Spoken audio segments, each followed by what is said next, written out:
Welcome to the Forgotten Narrator.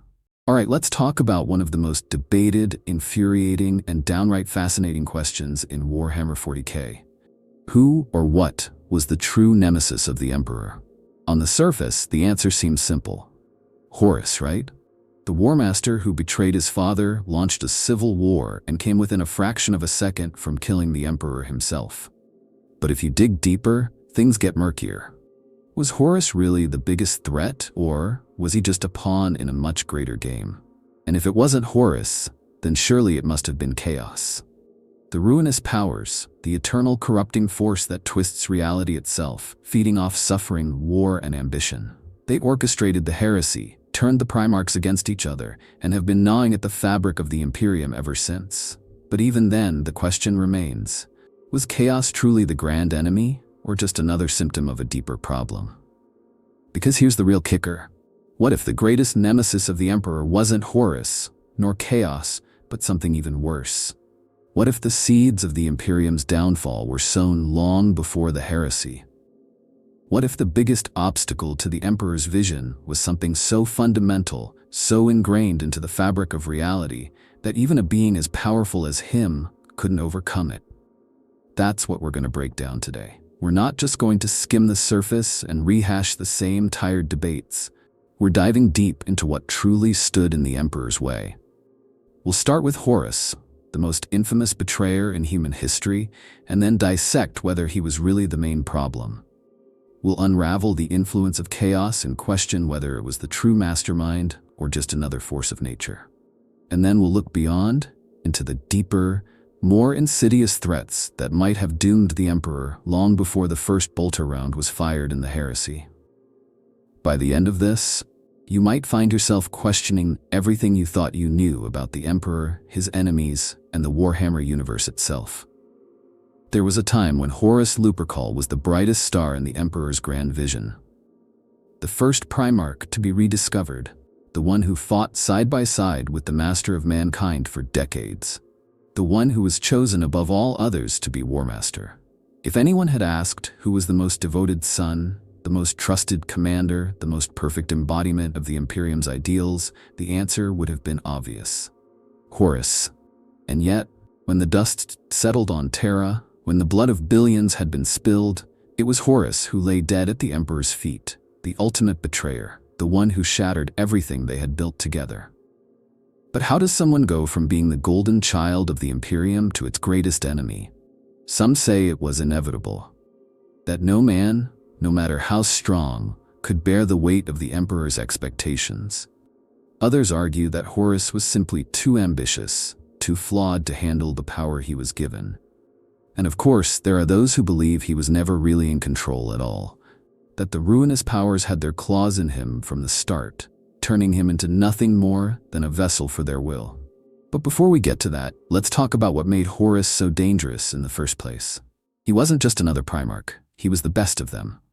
A warrior without equal, a leader who inspired absolute loyalty, a strategist who could dismantle entire star systems with nothing but a well-placed command. When he spoke, entire legions followed. When he fought, entire planets burned. If the Emperor was humanity's god, then Horus was its champion. And for a long time, that was exactly what the Imperium needed. The Great Crusade was a war on an unimaginable scale, stretching across the stars, bringing hundreds of lost human worlds back into the fold. The Emperor couldn't be everywhere at once, so he needed someone to lead in his name, someone he could trust to finish what he had started, and he chose Horus. Over Guilliman, over Sanguinius, over Dorn. That wasn't just a military decision. It was personal. The Emperor saw something in Horus that made him believe he could carry the future of mankind on his shoulders. And for a time, he did. But even the strongest shoulders have limits. Even the greatest warriors have doubts. Some say the first crack in Horus's faith appeared the moment the Emperor left. When he returned to Terra to work on his secret project, what we now know was the Webway, he abandoned the Crusade and, in many ways, abandoned Horus. He gave him command of the entire war machine of the Imperium, but left him without guidance, without explanation. And in that vacuum, the whispers began. The ruinous powers didn't need to create Horus's fall from nothing. They only had to nudge what was already there, the doubts, the feeling of betrayal, the resentment. Horus had spent his life believing in the Emperor's dream, only to find out that his father had a plan that didn't include him at all.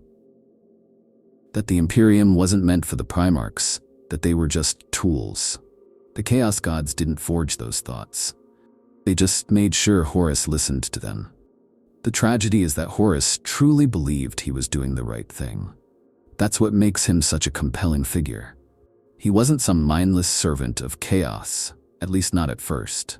He thought he was saving mankind from a tyrant. That the Emperor had become something worse than a ruler. He had become a god, and he had lied about it. Horus didn't just want power. He wanted to prove that he was right, that he was the true savior of humanity. And then, of course, came Davin.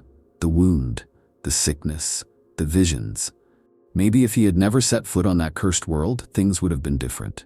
Maybe if Erebus hadn't whispered in his ear, if the Mournival had stood firmer, if just one thing had gone another way, the Imperium would still be whole. But that's the cruel thing about history. It doesn't give second chances. Horus fell, and once he fell, there was no coming back. The War Master became the architect of the greatest war humanity had ever known.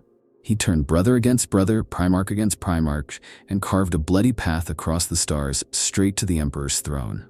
And in the end, in the heart of the Imperial Palace, he had won.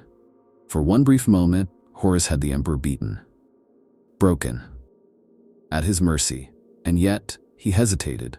Some say it was because there was still something human left in him, that some part of Horus still loved the father he had betrayed. Others believe it was arrogance, that he wanted the Emperor to understand why he had lost. Or maybe, just maybe, the Chaos Gods had already begun to discard him, like they do with all their champions in the end.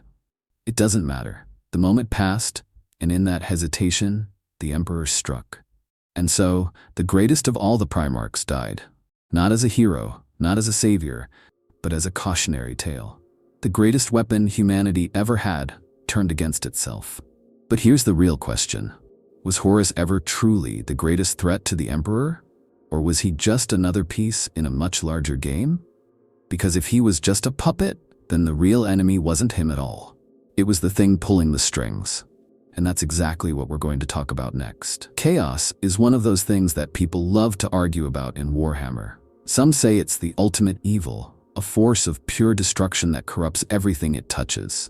Others claim it's just another part of the universe, neither good nor evil, simply a reflection of the emotions and desires of living beings. But when it comes to the Emperor, the question isn't just whether chaos is evil, it's whether it was his true enemy.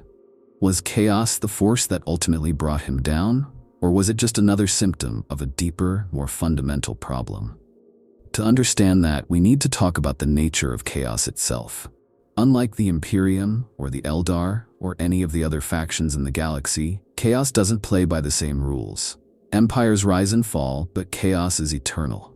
It isn't bound to a throne or a territory. It exists everywhere and nowhere at once, feeding off the very essence of the universe. And most terrifying of all, it doesn't need to win to succeed. That's the mistake so many people make when they talk about chaos in Warhammer. They see the Horus heresy, the Black Crusades, the invasions of the Materium, and they assume chaos wants to conquer the galaxy. But that's not how it works.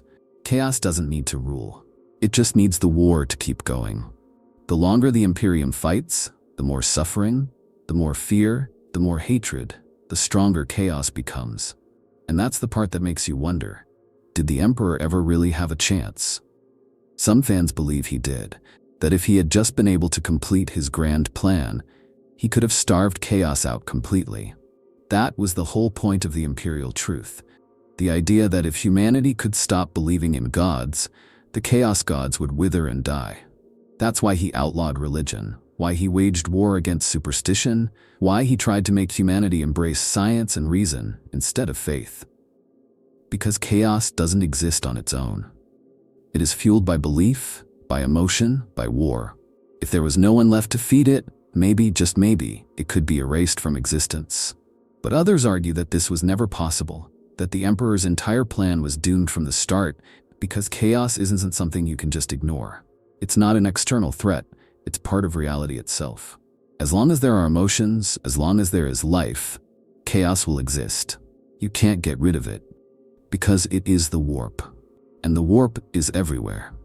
And that's where the real horror of chaos comes in. It isn't just some faction or army you can fight. It isn't an enemy you can beat in any traditional sense. The Emperor couldn't just march into the Eye of Terror and kill the Chaos Gods, because they don't exist in the same way a physical enemy does. You can't burn them. You can't break them. You can't even truly understand them. They are concepts made manifest, and as long as the universe continues to exist, so will they. That's why so many fans argue that the Emperor never could have won. That he spent his entire existence trying to fight something that couldn't be destroyed. And that raises a terrifying possibility. What if chaos knew that all along? What if the entire Horus heresy wasn't just a war, but a trap? A way to force the Emperor into a position where he would have to abandon his great plan, where he would have no choice but to sit on the golden throne and watch his empire turn into exactly what chaos wanted it to be? Because let's be honest, the Imperium as it exists today is exactly what chaos thrives on. Endless war, religious fanaticism, fear, hatred, ignorance, suffering. It's a nightmare world where billions die every day, where the government itself is corrupt, where people worship the Emperor as a god even though he explicitly tried to prevent that. If you were a chaos god looking at the state of the Imperium, you wouldn't see a failed empire. You would see your greatest success. And that's the most disturbing part of all of this. Because if that's true, then chaos didn't just defeat the Emperor. It turned him into its greatest asset. The Imperium worships him, but it does so in a way that fuels chaos more than ever before. The war never ends. The killing never stops. The cycle of suffering is eternal. And as long as that continues, chaos wins. So was chaos the Emperor's true enemy? In a way, yes. It was the force that undermined everything he tried to build. But if chaos was the real mastermind, that means something even more horrifying. It never needed Horus to win. The heresy was just one battle. The war is still going, and the longer it lasts, the stronger chaos becomes. And that begs the question, if chaos wasn't the true enemy, if the Emperor had no real way to stop it, then what was his actual mistake? What was the real reason he failed? Because if chaos wasn't the problem, then maybe the problem was the Imperium itself. And that's exactly what we're going to explore next. If you look at the Horus heresy as just a story of chaos corrupting a single primarch, you're missing the bigger picture. The truth is, the cracks in the Imperium's foundation started forming long before Horus ever set foot on Davin. Chaos didn't create those weaknesses, it exploited them. And the biggest weakness of all? The primarchs themselves. From the very beginning, the primarchs were meant to be the perfect generals, the ultimate leaders who would carry the Emperor's vision across the galaxy. But the problem with making something too powerful is that it becomes unpredictable. The primarchs weren't just warriors, they were gods among men, each with their own ambitions, desires, and flaws. And that's where everything started to unravel. Because the truth is, they were never meant to be free. The Emperor designed them to be tools, weapons, instruments of conquest. But he also designed them to be his sons. And that contradiction became his greatest mistake. He wanted them to be more than human, but he expected them to behave like obedient children. He built them to be leaders, but he refused to give them true independence. And worst of all, he never truly trusted them. Look at how he handled them. He didn't tell them about the warp, about chaos, about the deeper truths of the universe. He expected them to follow his orders without question. To be loyal because they were meant to be loyal. But loyalty isn't something you can engineer. It has to be earned. And the moment the primarchs started realizing they were being kept in the dark, the seeds of betrayal were planted. It wasn't just Horus who felt abandoned. Lorgar spent decades trying to spread the imperial truth, only to be humiliated by the Emperor for his faith. Perturabo and Angron were treated like weapons, their suffering ignored, their pain dismissed. Conrad Kurze saw visions of an Imperium that would become a nightmare. And he was right. Mortarion despised the hypocrisy of an empire built on genocide while pretending to bring enlightenment. Magnus was the biggest tragedy of them all. A son who only ever wanted to prove himself, and in the end was punished for doing exactly what the Emperor had taught him. To seek knowledge, to use his power to protect humanity. So when people talk about the Horus heresy as just a war between loyalty and betrayal, they miss the bigger question. Were the primarchs doomed from the start? Was the very system the Emperor built fundamentally flawed? Because let's be honest, if it hadn't been Horus, it would have been someone else. The betrayal wasn't an accident. It was inevitable. And here's the scariest part. Even the primarchs who stayed loyal, they weren't much better off. Guilliman had to watch everything he built turn into a bureaucratic nightmare. The Lion spent his life consumed by paranoia. Dorn buried his grief under duty until it broke him. Vulcan suffered through torment beyond imagining and still wasn't spared. Sanguinius, the most beloved of them all, saw the future of the Imperium and knew it was doomed. Even the most loyal of them suffered, because in the end, none of them were ever meant to survive. And maybe, just maybe, the Emperor knew that. Maybe he never saw the primarchs as a long-term solution. Maybe they were just another tool, another step in his ultimate plan. Because let's be honest, when you create 20 demigods and throw them into a universe as broken as the one in Warhammer, you're not expecting a peaceful outcome. You're expecting war. And war is exactly what he got. Some fans believe the Emperor's real mistake wasn't creating the primarchs, it was believing they could ever be controlled. That by making them too powerful, too flawed, too human, he sealed the fate of his empire before it even began. Others argue the opposite, that he didn't trust them enough, that if he had treated them as true equals, given them real purpose beyond conquest, they might have stood by him to the end. But either way, the end result was the same. The Emperor built his empire on the backs of the primarchs, and in the end, they were the ones who tore it apart. So was the real enemy chaos? Was it Horus? Or was the Imperium doomed the moment the primarchs were scattered across the stars? Because if the Emperor's own sons were never meant to last, then maybe the Imperium was never meant to last either. The Emperor's vision for humanity was built on a single, unshakable belief. There were no gods, no divinity, no supernatural forces guiding mankind's fate, just science, logic, and the relentless march of progress. That was the foundation of the imperial truth, the philosophy that was supposed to unite the galaxy under reason and cast aside the chains of superstition. And in theory, it made sense. If humanity could stop believing in gods, if they could reject the myths and legends that had held them back for so long, they could finally break free from the madness of the past and take control of their own destiny. But there was just one problem. The universe of Warhammer isn't built on logic. It's built on belief. The warp isn't just some parallel dimension of raw energy. It's shaped by the thoughts, emotions, and faith of every living being in the galaxy. And that means the Emperor's greatest mistake might have been denying a truth that was bigger than him. Because here's the terrifying part. It didn't matter if he was right. It didn't matter if gods were real in the way mortals imagined them, or if they were just massive psychic constructs formed from collective belief. What mattered was that belief itself had power. And the Emperor, for all his wisdom, ignored that. He tried to build an empire without faith in a universe where faith was the most powerful force of all. And in doing so, he might have doomed everything before the Great Crusade even began.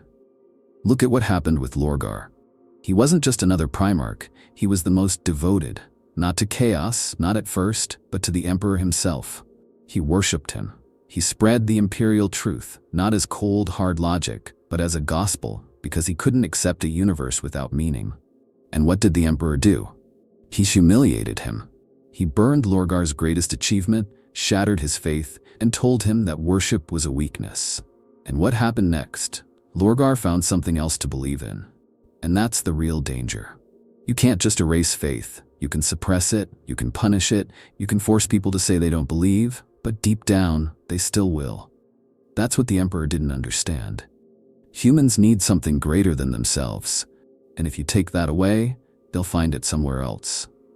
And that's exactly what Chaos wanted. The ruinous powers didn't create faith, they just took advantage of it. They didn't need to force humanity to worship them. They only needed to wait. Because if you tell someone their God isn't real, but they feel something moving in the shadows, whispering to them, giving them power, what are they going to believe? The Emperor's cold, distant decree? or the thing that actually answers when they pray. And it wasn't just the primarchs.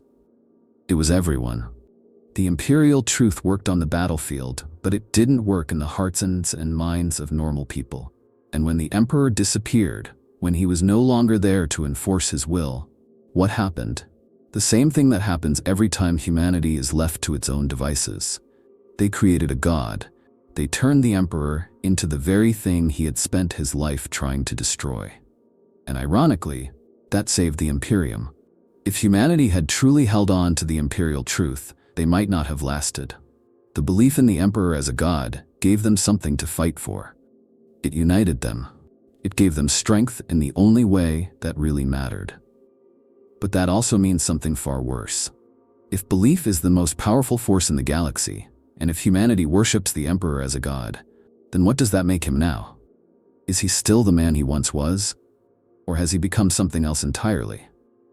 Some fans believe that the emperor, despite all his efforts, has ascended, that he is now a true god, not because he wanted to be, but because billions of people made him one. Others think he's trapped in an endless nightmare, aware of what's happening but powerless to stop it. And then there's the most disturbing theory of all, that the emperor's rejection of godhood was the biggest mistake in human history.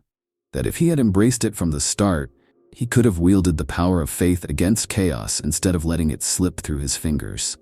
Because here's the thing, faith isn't inherently good or evil. It just is. It can create gods, but it can also destroy them. What if, instead of suppressing belief, the emperor had harnessed it? What if he had found a way to channel humanity's faith into something stronger than chaos, something pure, something unstoppable? Could he have turned the tide? Could he have built something that lasted? We'll never know. Because in the end, he refused. He denied what he was, what he could have been. And now he sits on the golden throne, worshipped by a galaxy he tried to teach not to believe. A god in all but name, ruling over an empire that defies everything he stood for. So maybe the real question isn't whether chaos was the emperor's greatest enemy. Maybe the real question is whether he was his own. The Imperium was supposed to be humanity's greatest achievement. A vast, unbreakable empire that would unite mankind under a single rule, bringing order to a galaxy drowning in chaos. It was meant to be efficient, a war machine that could wipe out threats before they even had a chance to grow. But instead of a golden age of progress, the Imperium became something else entirely. It became a monster. A bloated, bureaucratic nightmare so vast and self-destructive that it seems almost impossible that it hasn't collapsed under its own weight. And maybe that's the biggest irony of all. Because while people love to talk about Horus, chaos, and betrayal as the Emperor's greatest enemies, what if his real downfall wasn't a war or a rebellion, but the very system he tried to build? What if the Imperium itself was the thing that doomed him? It's easy to see how it happened. The Imperium is built on layers upon layers of institutions: Administratum, Adeptus Terra, the Ecclesiarchy, the Inquisition, the High Lords of Terra, each one designed to keep humanity running. But instead of keeping the Imperium alive, these institutions have done the exact opposite. They've choked it to death, drowning it in endless bureaucracy, inefficiency, and corruption. Take the Administratum, for example. The backbone of the Imperium's governance, the machine that's supposed to ensure that resources, troops, and supplies reach the right places at the right time. But it's so slow, so impossibly massive, that a single request for aid can take centuries to process. Entire planets have fallen to invasion because the paperwork for reinforcements was still sitting in a forgotten data vault, buried under thousands of other unread reports. There are cases where entire star systems have gone dark, and by the time the Imperium realizes it, there's nothing left to save. And yet, the Administratum keeps growing, consuming more and more resources, feeding on itself like a parasite that doesn't even realize it's killing its host. And then there's the Ecclesiarchy, the state religion that the Emperor never wanted in the first place. It was supposed to be an empire of reason, of science and progress, but now it's ruled by fanatics who worship the Emperor as a god and burn anyone who dares to think otherwise. Billions of lives are thrown away in pointless holy wars, not against chaos or Xenos, but against their own people, all in the name of a doctrine that the Emperor explicitly rejected. It's not just a failure, it's a mockery of everything he stood for. And the High Lords of Terra? They're not leaders, they're parasites, clinging to power, using their positions to serve their own agendas rather than the Imperium itself. Half of them don't even care about the survival of humanity. They just care about maintaining their own status. They hoard resources, wage political battles against each other, and treat entire sectors of space like personal fiefdoms while the galaxy burns around them. Even the Astra Militarum, the massive, terrifying war machine that keeps the Imperium from crumbling, is so broken by bureaucracy that it often works against itself. Entire regiments are sent into battles they can't possibly win because someone in the chain of command refused to admit a mistake. Orders take so long to travel through the ranks that by the time a response reaches the front lines, the battle has already been lost. And worst of all, the Imperium treats its soldiers like they're completely disposable. Billions of lives are spent like ammunition, not because there's no other way, but because it's easier than actually trying to change things. The Inquisition might be the worst of them all. It was created to protect humanity from threats like chaos and xenos, but it's become a twisted caricature of its original purpose. Inquisitors hunt each other as often as they hunt actual enemies. Planets are destroyed on suspicion alone, and anyone who questions the methods of the Inquisition is labeled a heretic and executed. It's an organization so paranoid, so obsessed with secrecy and control, that it would rather destroy knowledge than risk it falling into the wrong hands. And maybe that's the biggest tragedy of all. The Emperor had a vision. He wanted to create something better. He wanted humanity to be free from superstition, from stagnation, from the endless cycle of self-destruction that had plagued them for millennia. But in the end, he didn't create a utopia. He created a prison where knowledge is a crime, where innovation is heresy, where billions suffer under a system that no one can change because change itself is considered treason. And the worst part? The Imperium works. As much as we love to criticize it, as much as we can see all of its failures, the fact remains, it still exists. It hasn't collapsed, despite every reason it should have. Because for all its inefficiency, its brutality, and its corruption, it still does the one thing it was meant to do: survive. And maybe that's why it's so terrifying. Because if this is what survival looks like, then what was the point of the Emperor's dream in the first place? When people talk about the greatest threats to the Emperor, the conversation almost always revolves around chaos, the traitor legions, or the bureaucratic nightmare of the Imperium itself. But there's another force lurking in the shadows of the galaxy, an ancient power that existed long before humanity ever set foot among the stars. A power that has shaped the fate of civilizations, that has fought wars older than human history, and that might have played a far greater role in the Emperor's downfall than most people realize. The Eldari were once the undisputed rulers of the galaxy. Before the Imperium, before the Great Crusade, before even the Age of Strife, they commanded an empire so vast, so advanced, that humanity seemed like nothing more than an afterthought. And unlike the Imperium, which stumbled into its dominance through war and sheer numbers, the Eldari knew the galaxy. They had seen its secrets, mapped its future, and, most importantly, they had gods of their own. That's what people often forget. The Emperor wasn't the first being to try and shape reality with sheer force of will. The Eldari had done it long before him. Their gods weren't myths or metaphors. They were real, powerful entities that fought, schemed, and shaped the fate of their people. And if you believe the old legends, some of them still do. Take Cain, for example, the god of war, the bloody-handed one. He wasn't just an idea, he was a force of destruction so potent that even Khorne respected him. The Eldari worshipped him as the ultimate warrior, and some even say he still exists, shattered into fragments but lingering in the wraithbone constructs of the craft worlds. Then there's Segorok, the laughing god, the only one who managed to outplay Slaanesh, dancing on the knife's edge between survival and destruction. And of course, there's Ennead, the god of the dead, a being that may one day rise to destroy chaos itself. The big question is, did the Emperor know about them? He was old, far older than humanity realizes. He had seen things, learned things that no other human could possibly understand. If he knew about chaos, he almost certainly knew about the gods of the Eldari. And if he knew about them, did he see them as allies? Rivals? Or something far worse? Some fans believe that the Emperor's entire plan wasn't just about defeating chaos, it was about replacing the old order of the galaxy. He wasn't just waging war against the ruinous powers. He was waging war against everything that had come before, including the gods of the Eldari. Maybe he saw them as remnants of a failed past, beings that had already lost their grip on the galaxy and had no place in the future men he was trying to create. Maybe he believed that they, like chaos, were a threat that needed to be purged.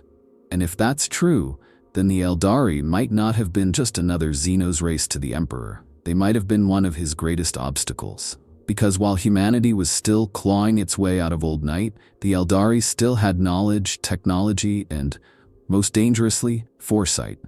They could see what was coming. The Farseers, the Harlequins, the old mystics of the Webway. They knew things that not even the Emperor could fully predict. There are theories that the Emperor's Webway project wasn't just about cutting humanity off from the warp. Some believe it was about taking the Webway from the Eldari entirely. Think about it. The Webway is one of the greatest strategic advantages in the galaxy. A hidden labyrinth that allows instant travel between worlds, safe from the tides of chaos. If the Emperor had succeeded, if he had carved out a human-controlled Webway, the Eldari would have been finished. Their last major advantage over the Imperium would have been gone, and they would have been nothing more than another fading species, desperately clinging to survival. Maybe that's why so many of them let the Horus heresy happen. It's no secret that the Eldari could have done more to stop it. They knew what was coming. They saw the signs. But instead of warning the Imperium, instead of intervening directly, they mostly stood aside and watched. Some say it's because they didn't care, that they saw the Imperium as doomed, no matter what happened. But what if they saw the Emperor as the real threat? What if they believed that letting Horus wound him was the lesser evil? Because if the Emperor had won, if the Webway project had succeeded, and if he had managed to truly unite humanity under his rule, the Eldari might have been wiped out completely. They weren't strong enough to fight him directly, but they were more than capable of waiting for the right moment to let someone else do the job for them. And Chaos didn't care who won, as long as the blood kept flowing. So maybe the true enemy of the Emperor wasn't just Chaos. Maybe it wasn't just Horus or the bureaucratic machine of the Imperium. Maybe it was the ghosts of the past, the old gods of the Eldari, the remnants of a fallen empire that still had the power to pull the strings. Maybe the Emperor wasn't just fighting for humanity's future. He was fighting against the entire weight of history itself. And if that's true, then the war he started never really ended.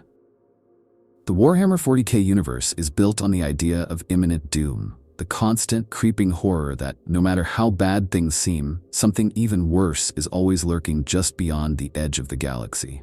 Chaos, the orcs, the necrons, all of them are terrifying in their own way, but there's one threat that truly embodies the idea of the end.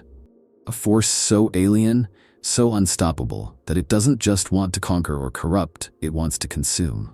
And that's the tyranids. But here's the real question. Did the Emperor know? Was he preparing for something far greater than Horus, greater than chaos, greater than any war humanity had ever fought? Because when you start looking at his actions, not just what he did, but why he did them, there's an unsettling possibility. What if everything he built wasn't just about securing the galaxy against chaos? What if the Imperium was always meant to be a fortress, a last stand against something that hadn't even arrived yet? Some fans believe that the Emperor had seen the tyranids coming long before the Imperium ever encountered them. We already know he was capable of glimpsing the future. He had visions, he foresaw the heresy, he saw the dangers of chaos.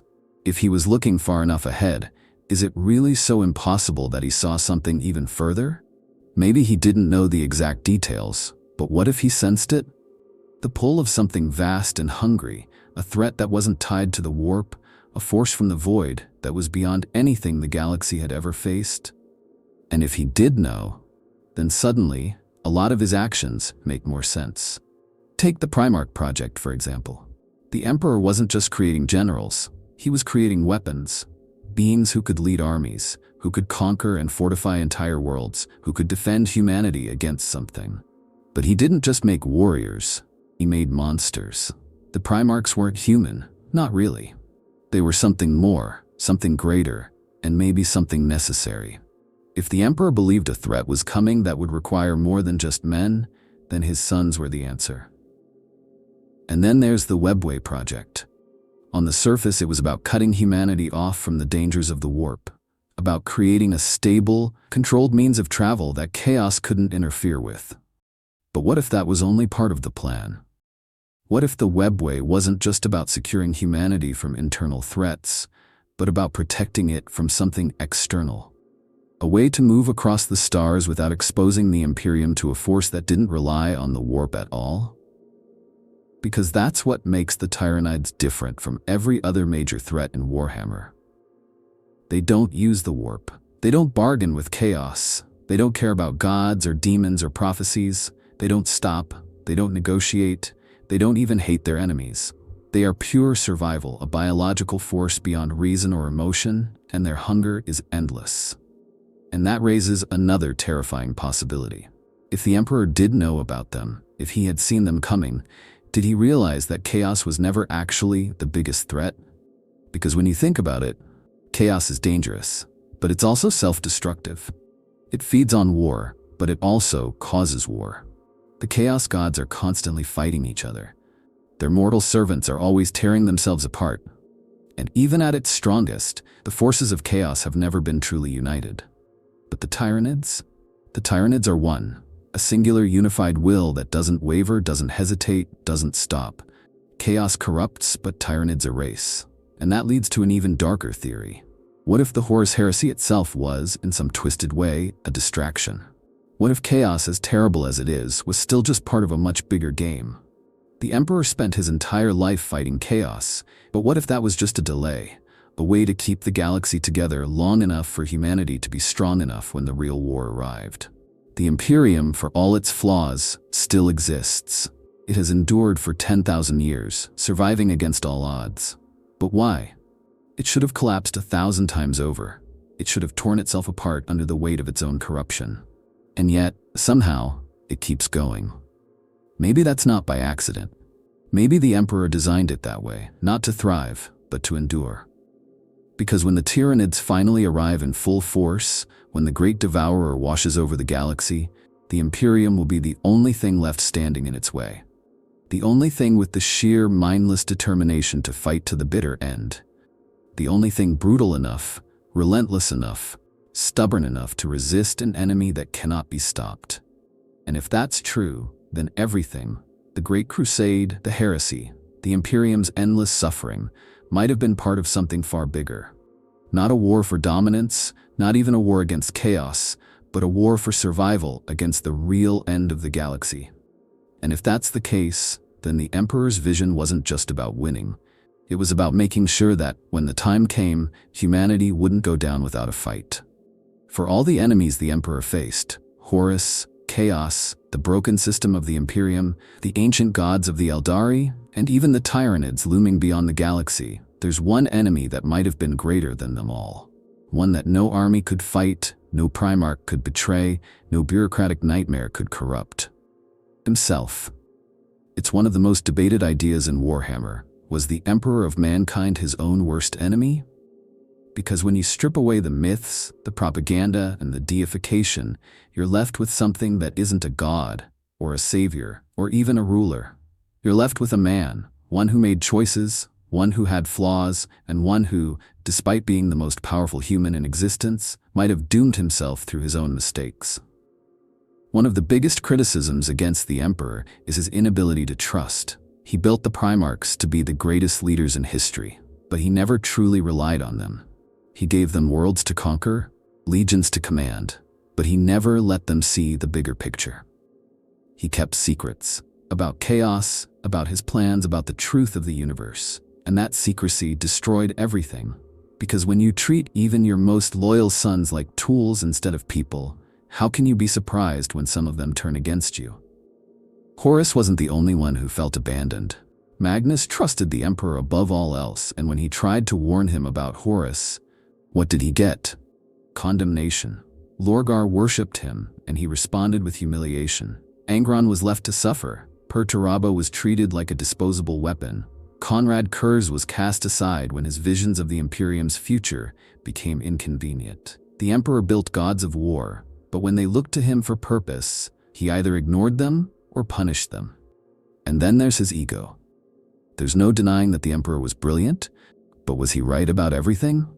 He built the Imperium on the foundation of the imperial truth, the idea that humanity could thrive without gods, without belief, without superstition. But that vision was blind to the reality of the Warhammer universe. The warp isn't something you can just disbelieve into non-existence. Faith matters. Emotion matters. Chaos didn't just corrupt people, it filled the void the emperor left behind. He thought he could create a perfect system, but he refused to accept that humanity isn't perfect. And that leads to the most painful question of all. Did the emperor care about humanity, or did he just care about his version of it? Because when you look at how he ruled, it wasn't through love or compassion or even loyalty. It was through control. The emperor didn't just want to lead humanity, he wanted to shape it, mold it into something that fit his design. And when people didn't fit into that design, he erased them. He censored knowledge, burned cultures, wiped out entire civilizations because they didn't align with his vision. And yet, for all his ruthlessness, for all his cold logic, he made one fatal mistake. He underestimated people. He thought he could force humanity to abandon its nature, to exist without faith, without rebellion, without the very things that define it. But the moment he stepped away, the moment he left the Imperium in the hands of those he never fully trusted, it all collapsed. The imperial truth was abandoned, his empire turned to religion, and he himself became the very god he tried to destroy. And maybe that's the most tragic part. Because for all the talk about the emperor's wisdom, his power, his grand vision, he lost. He lost the moment he sat on the golden throne. The Imperium that exists today isn't the one he wanted, it's a parody of it. A nightmare version of his dream, twisted by the very forces he tried to suppress. So was the emperor really betrayed by Horus? Or did he betray himself? Was chaos truly his greatest enemy? Or was it his own refusal to accept the truth of the universe he lived in? Because when you look at what remains of his empire, broken, stagnant, drowning in bureaucracy and blood, you have to wonder, was this really the future he fought for? Or was it the future he created by refusing to see that, in the end, he was just as flawed as the mortals he ruled? There's one final question we need to ask before wrapping this up. What if the emperor never truly lost? It's easy to look at his fate and see it as a failure. He's entombed in the golden throne, unable to move, unable to speak, a broken husk of what he once was. The Imperium is a nightmare parody of his vision, a brutal, decaying empire ruled by superstition and fear. His sons are either dead, missing, or lost to madness and corruption. And the war he fought to prevent, it never ended. In fact, it only got worse. But what if this was always part of the plan? There's a theory, one that lurks at the edges of Warhammer lore, whispered among fans who believe that the Emperor's story isn't over yet. What if the Golden Throne isn't just a prison, but a cocoon? What if the Emperor didn't die in the Siege of Terra, but instead began something greater, something that even he couldn't have achieved in life? We know that belief in the Warhammer universe has power. Gods exist because people believe in them. The Chaos Gods grow stronger when their followers worship them. And now for 10,000 years, the Imperium has worshipped the Emperor as a god. Not just a ruler, not just a leader, but a divine, immortal being who watches over them, protects them, and guides them from beyond. And that belief is stronger than anything the Imperium has ever known. For 10,000 years, billions upon billions of voices have prayed to him, sacrificed in his name, built monuments to his power. And if chaos can be sustained by belief, if gods can be created through faith, then what does that mean for the Emperor? What if the Imperium hasn't imprisoned him? What if they've been transforming him? There's a terrifying possibility that the Emperor didn't fail at all, that his death wasn't the end of his power, but the beginning of something new. That he is changing, ascending beyond the limits of even his immense psychic strength. that he is becoming a god in truth, not just in worship. And if that's the case, then maybe the Imperium, twisted, brutal, stagnant as it is actually serving a greater purpose. Maybe the suffering, the faith, the endless war is feeding something that will one day awaken. And when that happens, the galaxy will change forever. Some fans believe that when the time is right, the Emperor will return, not as the man he once was, but as something far more powerful. A true god, no longer bound by a mortal body, no longer limited by the constraints of flesh and bone. And when that day comes, chaos itself will have to reckon with the one thing it never wanted to face. A god that it did not create, a god that stands against it, a god born from the will of an entire species. But that raises another, even darker question. If the Emperor does return, will he still be the same? Will he still be the ruler who once walked among men, the visionary who fought for a better future? Or will he be something else entirely, something vast, unknowable, no longer bound by human morality or emotion? The Imperium has shaped him into a god of vengeance, of judgment, of war. If belief changes gods, then the Emperor they have worshipped for 10,000 years might not be the one they think he is. And that might be the greatest tragedy of all. Because if the Emperor does return, if he truly rises as the divine force that so many believe he will become, will he still see humanity as something worth saving? Or will he be something even worse than the horrors he once fought against? So, after everything we've broken down, Horus, chaos, the primarchs, the Imperium itself, the hidden powers lurking in the galaxy, was there ever a single enemy that truly destroyed the Emperor? Or was it something bigger, something more complicated, something that couldn't be stopped no matter how powerful he was? A lot of people will say Horus was the answer. That without his betrayal, the Imperium could have thrived, the Great Crusade could have continued, and the Emperor's grand vision could have been realized. But Horus was just one piece of the puzzle. Even if he had never turned, what about the others? What about Lorgar, Magnus, Perturabo, Angron, Curze? What about the creeping flaws in the Imperium, the slow, inevitable descent into stagnation? Horus might have struck the final blow, but the cracks were there long before he ever raised his first banner in rebellion. Then there's chaos, the eternal enemy, the great corruptor, the force that poisoned everything from the shadows. There's no denying that the chaos gods played a role in the Emperor's downfall, but the truth is, they didn't create all of his problems. They didn't turn the Imperium into a bureaucratic nightmare. They didn't force the Emperor to abandon his sons. They didn't build a system so rigid, so brutal, that it collapsed under its own weight the moment he was gone. Chaos was a catalyst, but it wasn't the root of the problem. And what about the Imperium itself? Could it have ever truly worked? The Emperor wanted a rational, enlightened humanity, but the moment he stepped away, it devolved into something he would have despised, a theocratic, self-cannibalizing empire that runs on fear, suffering, and endless war. Maybe the greatest enemy wasn't one person or one faction, but the sheer nature of humanity itself. Maybe the Emperor tried to build something that was simply impossible, a utopia that could never exist in a galaxy built on war, betrayal, and blood. Or maybe, just maybe, the real enemy was the Emperor himself. His arrogance, his refusal to trust, his inability to see the true nature of the universe he was trying to shape. He saw chaos as a problem that could be ignored. He saw faith as a weakness instead of a weapon. He saw his own sons as tools instead of people.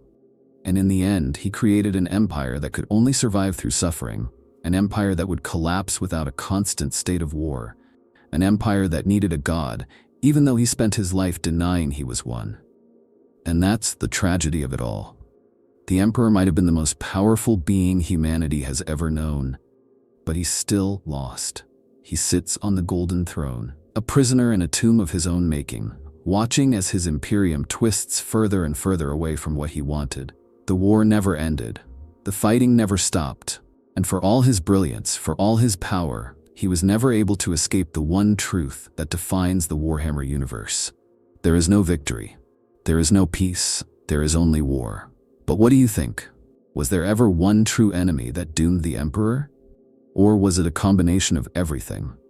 The betrayals, the bureaucracy, the gods, the arrogance, the inevitable decay of all empires. Let me know what you think in the comments. And as always, if you enjoyed this deep dive into the lore, make sure to like, subscribe, and hit the notification bell so you don't miss the next one. The galaxy is full of stories, and we've only just begun to unravel them.